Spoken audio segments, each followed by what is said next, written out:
أعوذ بالله من الشيطان الرجيم. بسم الله الرحمن الرحيم. إن تبدوا الصدقات فنعما هي وإن تخفوها وتؤتوها الفقراء فهو خير لكم ويكفر عنكم من سیئاتکم واللہ بما تعملون خبیر. اگر اپنے صدقات اعلانیہ دو تو یہ بھی اچھا ہے، لیکن اگر چھپا کر حاجت مندوں کو دو تو یہ تمہارے حق میں زیادہ بہتر ہے. تمہاری بہت سی برائیاں اس طرز عمل سے ختم ہو جاتی ہے، اور جو کچھ تم کرتے ہو اللہ کو بہرحال اس کی خبر ہے.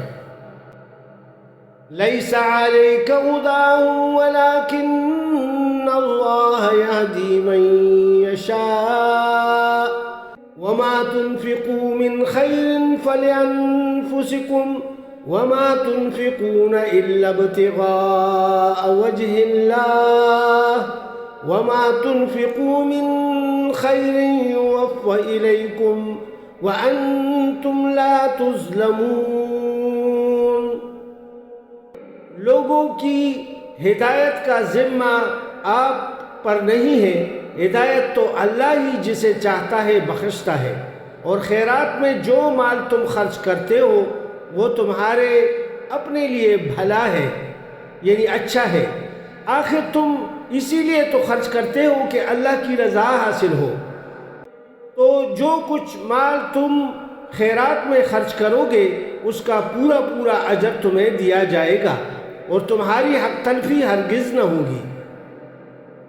للفقراء الذين احصروا في سبيل الله لا يستطيعون ضربا في الأرض يحسبهم الجاهل أغنياء من التعفف تعرفهم بسيماهم لا يسألون الناس إلحافا وما تنفقوا من خير فإن الله به عليم. خاص طور پر مدد کے مستحق وہ تنگ دست لوگ ہیں جو اللہ کے کام میں ایسے مصروف ہو گئے ہیں کہ اپنے ذاتی کسب معاش کے لیے زمین میں کوئی دوڑ دھوپ نہیں کر سکتے. ان کی خودداری دیکھ کر ناواقف آدمی گمان کرتا ہے کہ یہ خوشحال ہیں. تم ان کے چہروں سے ان کی اندرونی حالت پہچان سکتے ہو، مگر وہ ایسے لوگ نہیں ہیں کہ لوگوں کے پیچھے پڑ کر کچھ مانگے. ان کی اعانت میں جو کچھ مال تم خرچ کرو گے وہ اللہ سے پوشیدہ نہ رہے گا. الذين ينفقون أموالهم بالليل والنهار سرا وعلانية فلهم أجرهم عند ربهم ولا خوف عليهم ولا هم يحزنون.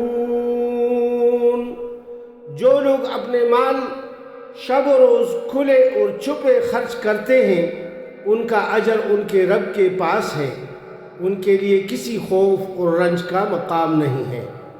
صدق اللہ العظیم.